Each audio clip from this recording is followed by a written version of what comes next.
Hey, what's up, everybody? This is Rav.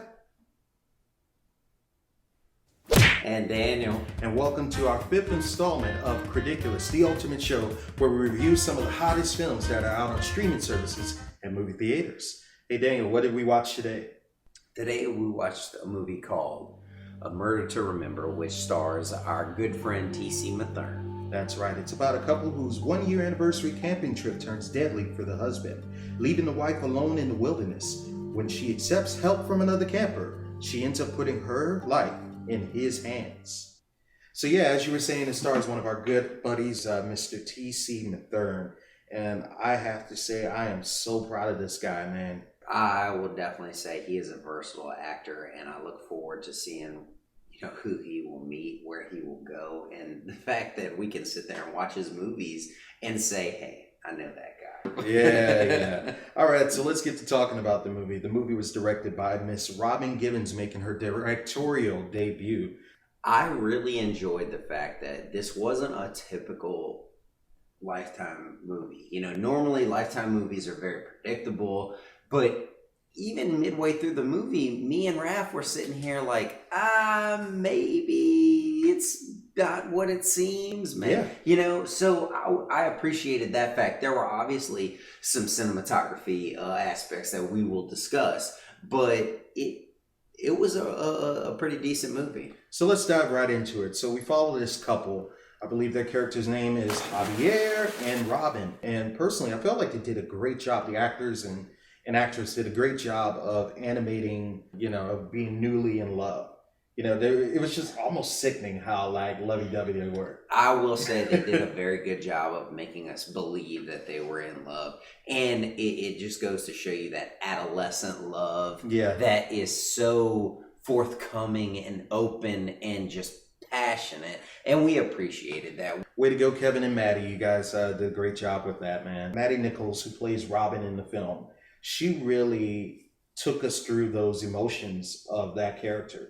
For those who aren't aware, this movie is based on a book about Stockholm Syndrome. Basically, Stockholm Syndrome is when you associate with your abductor and they make you believe that it's for your benefit. So you start believing what they're saying, associating with them, and then openly defending them, not even realizing that you're being brainwashed. Again, it is a real serious form of mental abuse. And I'm so happy that Lifetime decided to dig into this, because for a lot of people, this is a true horror movie. Yeah, it's just crazy how Maddie did so well to the point of where I was like, I don't know, is she telling the truth? I know, I was sitting there and I was like, is TC full of shit? I don't know, man. Man, as much as I love my homie TC, man, I wanted to beat the ever-loving out of his character, man. He did that thing. He kudos to you, sir. Kudos to you. When I see you, we're gonna scrap. We're gonna scrap. That's a sign of being a true actor. You definitely made us hate you. You were awkward. You were in that moment, and you were just so into the character that I couldn't really see your personality anymore. And that's good. I mean, I could see a glimpse of it in your smile and stuff. But other than that, it was like, oh, just get away from her, please. But that's the sign of a true actor. He's always been versatile. A lot of the films he's been a part of, he's always had a different character type. And this by far had to be the most creepiest character that he's ever played. So enough about TC. We've given you enough time. Send us our check. You better follow us. Anyway. So were there any other characters that stood out to you? I thought the sheriff was kind of lackluster in her acting. No. She was good. She played her role, You but take it back. Past that, Miss Leslie Hendricks did her dang thing in that film. I was like, go ahead on, sheriff. I wanted her to bust a cap at TC. Well, I mean, we all wanted somebody to bust the cap at saying. TC. One of the things that I really did not like about this movie is that they didn't specify a time frame. You didn't know whether it was in the early 90s or whether it was in the late 2000s. You didn't know because there was no phones, no computers. There was a station wagon for their vehicle, Well, an old it's vehicle clues. for, Well, it's a clue. Sam. I'm sorry, I didn't mean to cut you off. I would take that as a You clue. didn't mean to cut me off, but you cut me off. All Right, this, Kanye. this movie is based on a book, and I hadn't read the book, so I apologize, but I feel like this book has a timeline. It would have been nice, as you were saying, if they would have maybe put some sort of a timeline at the beginning to let you know the feel, because a lot of questions were running through my mind. I was like, But even when you were talking about the gravestone, when they totally could have shown the time reference. do you know how expensive it is for a headstone No. on a lifetime budget? I'm just saying, I would have cheated that angle too. Hold Use on. your imagination. Tell me you can't put a damn green strip right there and put whatever you want right there.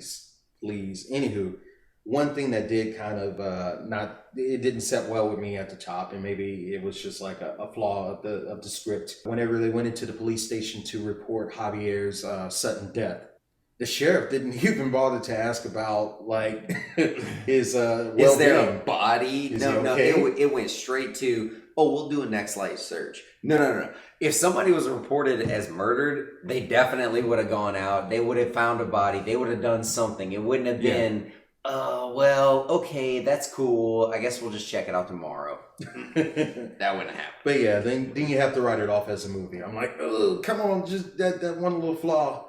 I could see past that.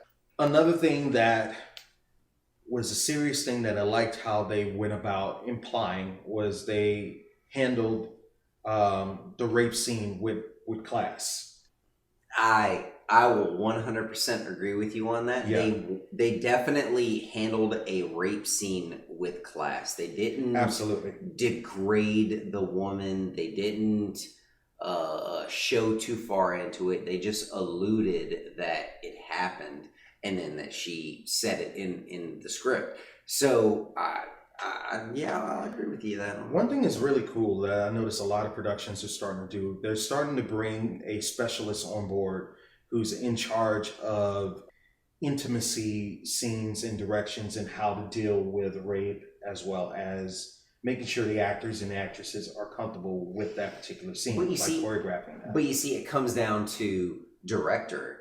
What does the director want? So I would applaud Robin for making that Well, here's the thing. a decision and choosing to make it not vulgar. Well, they work hand in hand with each other. I'm not saying that this production actually had that. I'm saying a lot of productions are starting to do that. We actually do that in live theater as well. So the point that I'm getting to is that it makes the actor and the actress feel comfortable knowing that they can go to the director or whoever the choreographer is for this particular scene and discuss how to properly go about doing this. We don't know how Maddie Nichols felt, with that scene, how, approaching or what kind of trauma she had prior to that, if there's any trauma.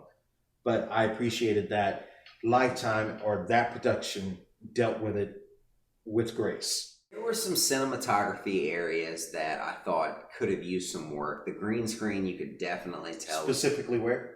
In the vehicle. So the car scene when the mother is driving the child, driving Robin's character. And you could tell it was a green screen. It just, there wasn't that extra effort right there.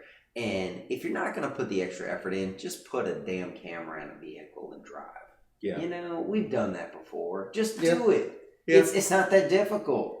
Well, it is, because if it's a specific time period, you want to make sure whatever vehicle or whatever set that's around matches that time period. And plus, also keep in mind, in the world that we exist in now, 2020, COVID-19, coronavirus, you want to try to have a controlled environment.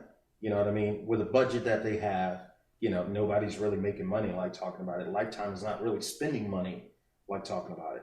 So, and that's another thing. I want to give a shout out to the cast and crew. Thank you guys for keeping us entertained during this horrible time period. I think a lot of times the entertainment industry tends to get overlooked as non-essential, but at the end of the day, when we come home from a long day of work, we rely on entertainment to get us through it. So thank you guys for working hard and doing what you guys do. Time for the moment of truth. What did you feel about this movie? What grade would you get it? Give it. I would probably Throwing give this bias out the window. C plus. C plus. Okay. Solid C plus. C plus, just because the acting was good, the writing was good, the cinematography wasn't it wasn't great, but there were some shots that showed past the green screen, and all those things. So yeah, I would definitely give it a C plus. So I'm all about the storytelling experience. With that being said, I would also give the movie a C plus. And everybody involved in this cast and crew did a beautiful job telling the story. So thank you guys. Hey folks, if you like what you saw, do us a favor. Make sure you like, comment, and subscribe. We'd love to hear from you. If you got any other films that you want us to watch, comment below. Dan, you got anything else, buddy? As always, we would like to salute our service members. We appreciate your sacrifice and thank you for what you do for our country. Yes, that's all the time we got for today, folks. I'm Rav. And Daniel. And that's Daniel. That's right. Ladies and gentlemen, thank you for watching Cridiculous. See you next time.